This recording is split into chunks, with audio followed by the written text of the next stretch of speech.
Star FM Local News.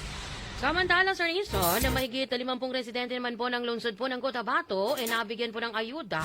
Mula po yan sa opisina po ni MP Attorney Nagib Zinarimbo.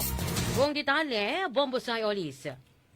Nag-abot ng tulong na bigas ang tanggapan ni Member of Parliament Attorney Nagib Zinarimbo na sa mahigit 50 residente ng Barangay Rosary Heights 13, Cotabato City bilang bahagi ng kanilang community engagement sa ilalim ng constituency building efforts.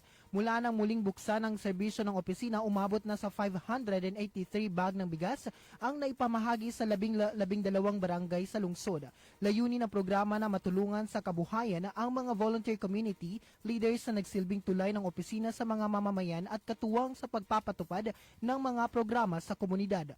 Ayon kay MP Zinarimbo, ang mga community leaders na ito ay mahalagang katuwang sa pagpapanatili ng kaayusan at pagpapalaganap ng serbisyong publiko sa kanilang mga lugar. Nagpaabot din siya ng pasasalamat kay Chief Minister Abdul Rauf Sami Gambar Makakuha sa patuloy na pagsuporta sa mga inisyatiba ng kanyang tanggapan. At yan ang aking report. Ako si Bombosay Olis ng 93.7 Star FM Cotabato, the #1 and most trusted source of news and information. Basta Radyo, Bombo!